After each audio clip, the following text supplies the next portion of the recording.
చాలా అంటే చాలా రుచిగా శనగలతో ఎప్పుడైనా ఈ విధంగా రెసిపీ తయారు చేసుకోండి. Hello friends, welcome to Andhra kitchen. శనగలతో తయారు చేసుకునే రెసిపీ కోసం ముందుగా మనం శనగల్ని నానబెట్టేసుకోవాలండి. ఇక్కడ నేను నైట్ నానబెట్టుకున్నాను. నైట్ మొత్తం శనగల్ని ఈ విధంగా నానబెట్టేసుకోండి. నానబెట్టేసుకున్న శనగల్ని ఇప్పుడు ప్రెషర్ కుక్కర్ తీసుకొని ప్రెషర్ కుక్కర్లో వేసుకొని 4-5 విజిల్స్ వచ్చే వరకు ఉడికించుకోవాలి.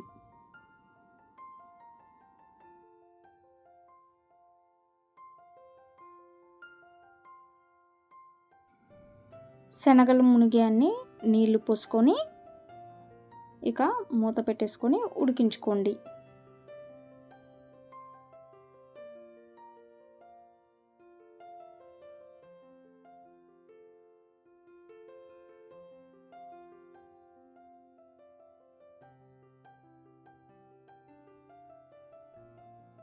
విజిల్స్ వచ్చిన తర్వాత ఇప్పుడు ఈ శనగల్ని పక్కన పెట్టేసుకుంటాం కదా.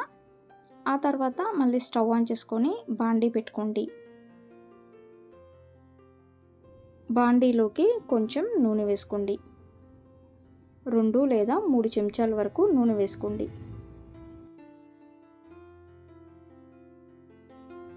నూనెలోకి 2 యాలకులు, చెక్క, లవంగం వేసుకోవాలి. వీటితో పాటు 4-5 వెల్లుల్లి రెబ్బలు, అల్లం కూడా ముక్కలుగా కట్ చేసుకొని వేసుకోండి. వీటిని కొంచెం సేపు నూనెలో వేయించుకోవాలి. అలాగే మనం ముందుగానే ఉల్లిపాయ ముక్కలు కట్ చేసుకొని పెట్టుకున్నాం కదా, ఉల్లిపాయ ముక్కలను కూడా ఇప్పుడు బాండీలో వేసుకుందాము. కొంచెం పెద్ద ఉల్లిపాయ తీసుకున్నానండి. మరీ చిన్నగా మీడియం సైజు ఉల్లిపాయ కాకుండా కొంచెం పెద్ద ఉల్లిపాయ తీసుకొని ఉల్లిపాయలను కూడా నూనెలో వేయించుకోవాలి. కొంచెం కలర్ చేంజ్ అయితే సరిపోతుంది. ఉల్లిపాయ ముక్కలు వేగుతూ ఉన్నప్పుడే ఇందులోకి పచ్చిమిరపకాయలు కూడా వేసుకోవాలి. ఇక్కడ నేను 5 పచ్చిమిరపకాయల వరకు వేసుకున్నానండి. కారం తక్కువ తినేవాళ్ళు ఇంకా తగ్గించుకోవచ్చు. ఎక్కువ కావాలంటే పచ్చిమిర్చి ఎక్కువ వేసుకుంటే మీకు చాలా రుచిగా వస్తుంది రెసిపీ అనేది. అలాగే గుప్పెడు కొత్తిమీర, పుదీనా ఆకులు కూడా వేసుకోవాలి. ఎక్కువ వేసుకోవాలి. కలుపుతూ ఉన్నట్లయితే మనకి అవి దగ్గర పడిపోతాయండి. మరి ఈ పుదీనా కొత్తిమీర అనేది ఎక్కువసేపు వేయించుకోవాల్సిన పని లేదు. చూస్తున్నారు కదా. ఇలా కలిపేసుకున్న తర్వాత ఇక స్టవ్ ఆఫ్ చేసుకోండి. అలాగే ఇక్కడ నేను ఉడికిన శనగల్ని ఒక గిన్నెలోకి తీసుకున్నానండి. సారీ ఫ్రెండ్స్, నేను చిన్న వీడియో క్లిప్ అనేది మిస్ అయ్యాను. అదేంటి అంటే శనగలు ఉడికేటప్పుడు నేను కొంచెం ఉప్పు కూడా వేసుకొని ఉడికించుకున్నానండి. ఇప్పుడు మిక్సీ జార్ తీసుకొని ఉల్లిపాయ, కొత్తిమీర, పుదీనా అన్నీ వేసుకున్నాం కదా, వేయించుకున్నాం కదా, వీటిని మిక్సీ జార్లో వేసుకొని మిక్సీ పట్టేసుకోండి. ఈ రెసిపీని ఉట్టిదే తినేస్తామండి. చాలా రుచిగా ఉంటుంది మసాలా రెసిపీ అనేది. ఇప్పుడు మళ్ళీ స్టవ్ ఆన్ చేసుకొని బాండీలోకి నూనె వేసుకోండి.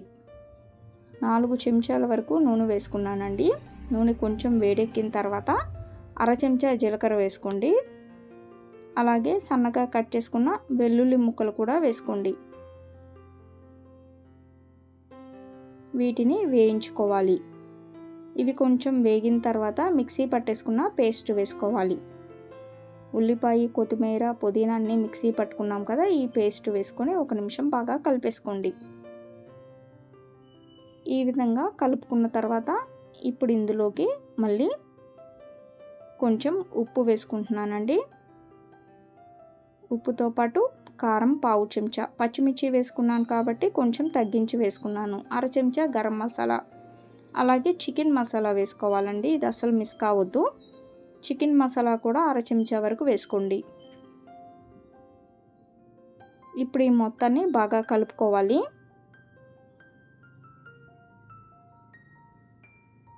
మసాలా మొత్తం బాగా కలిసిన తర్వాత ఇప్పుడు ఉడికించుకున్న శనగలు వేసుకోవాలి. శనగలకు కూడా మసాలా బాగా పట్టేలాగా కలిపేసుకోండి. ఇప్పుడు ఈ మసాలా మొత్తం ఉడకటానికి ఒక 2 కప్పుల వరకు నీళ్లు తీసుకొని ఆ నీటిని మిక్సీ జార్లో వేసుకున్నానండి. ఆ నీటిని ఇప్పుడు మళ్ళీ నేను బాండీలో వేసుకుంటున్నాను. కొంచెం ఉప్పు కూడా వేసుకున్నానండి, ఉప్పు సరిపోలేదని. ఇప్పుడు దగ్గర పడే వరకు ఉడికించుకోవాలి. కొంచెం మనకు ఆ మసాలా కూడా ఉండాలి, అలాగే చక్కగా ఉడికిపోవాలి. ఈ విధంగా దగ్గర పడిన తర్వాత ఇక స్టవ్ ఆఫ్ చేసుకోవాలండి.